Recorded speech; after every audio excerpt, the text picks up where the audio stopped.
Плохо понимаете русский на слух? Что, если я скажу? Вы можете понимать намного больше, чем думаете. Прямо сейчас. Даже если ваш уровень А1 или А2. Сегодня мы проведем эксперимент. Я расскажу вам одну историю. Она начнется очень просто, с коротких фраз уровня А1. Потом язык будет постепенно усложняться, а темп ускоряться. И в какой-то момент вы заметите, что понимаете больше, чем обычно. Не каждое слово, но смысл. А это именно то, что вам нужно, чтобы понимать русскую речь на слух. Привет, друзья! Меня зовут Олеся, это подкаст Руруленд. Здесь только практика, только по-русски. Поэтому подписывайтесь на канал, здесь много интересного. Сегодня у нас необычный формат.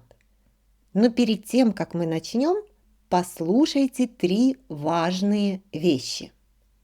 Первое. Это не тест.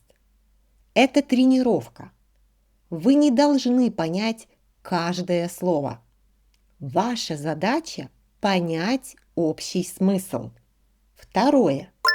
У истории будет простое начало, но с каждой минутой она будет сложнее.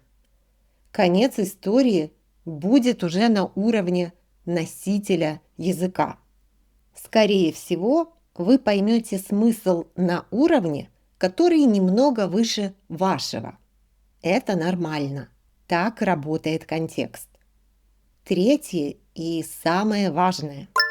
Если вы хотите по-настоящему тренировать слух, то не смотрите на экран. Просто слушайте.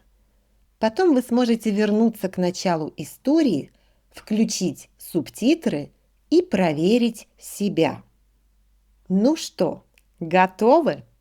Тогда мы начинаем. Рассказывает Маша. Слушайте. Меня зовут Маша. Мне 28 лет. Я живу в маленьком городе. Рядом есть лес. Большой лес. У меня есть собака, Рекс. Он большой и сильный. Я очень люблю Рекса.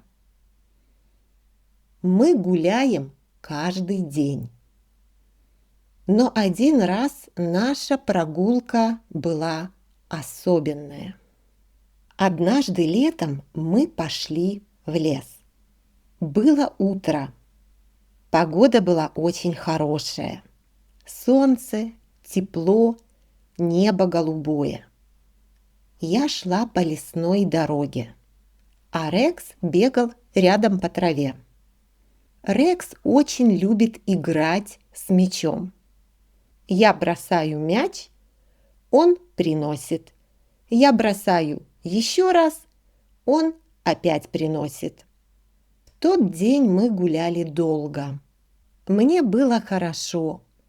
В лесу было тихо и красиво. Птицы пели, и я не смотрела на время. Но тут я заметила, что Рекса нет рядом.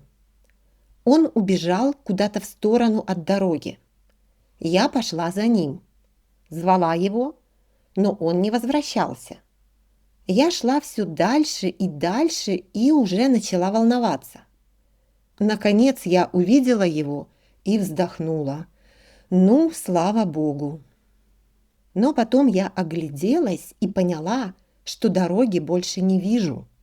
Вокруг только деревья, густые, высокие и место совсем незнакомое. А Рекс вел себя странно. Он не бегал, не играл. Стоял, прижав уши, и смотрел куда-то в одну точку. Я никогда раньше не видела его таким. Я подумала, что надо возвращаться. Но я не понимала, в какую сторону идти. Все выглядело одинаково. И вдруг я услышала звук. Шаги. Там кто-то был. Кто-то большой и тяжелый двигался где-то рядом, за деревьями. Рекс прижался к моим ногам. Я заметила его не сразу. Сначала мне показалось, что между деревьями что-то двигается, что-то темное, непонятное и, главное, очень большое. И только через секунду я поняла – медведь. Настоящий, живой, огромный бурый медведь. Буквально в 20 метрах от меня. Я когда-то читала, что нужно делать, если встретишь медведя. Нельзя убегать, надо медленно отступать. Надо поднять рюкзак над головой, чтобы казаться больше. Надо говорить громко, спокойным голосом. Я все это знала, но ничего из этого я не сделала. Я даже подумать не успела. Просто в какой-то момент я поняла, что уже бегу. Бегу со всех ног, не разбирая дороги, не понимая куда. Ветки хлещут по лицу, я спотыкаюсь, падаю, встаю, несусь дальше. Как я выбежала на дорогу, честно, не помню. Просто вдруг под ногами оказался асфальт, и я остановилась. Стою, задыхаюсь, руки трясутся, колени ободраны, кроссовки в грязи. Рекс скулит рядом. Какие-то люди остановились, дали воды, спрашивали, что случилось. Я минут 10 не могла связно говорить, просто повторяла: «Там медведь, там медведь». Дома я позвонила маме и, надо сказать, уже немного смеялась, рассказывая о своем приключении. Потом залезла в интернет, набрала в поисковике «что делать при встрече с медведем» и сидела читала, понимая, что нарушила вообще все, что только можно было нарушить.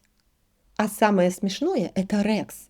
Мой большой, сильный, храбрый Рекс, который должен был меня защитить. Когда я потом прокручивала все это в голове, то осознала одну вещь. Он бежал впереди меня. Не рядом, не сзади, впереди. Мой защитник добежал до дороги первым.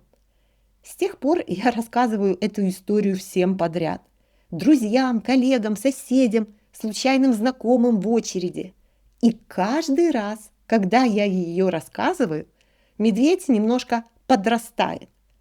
Сначала он был просто большой, потом огромный. На прошлой неделе он уже был размером с машину.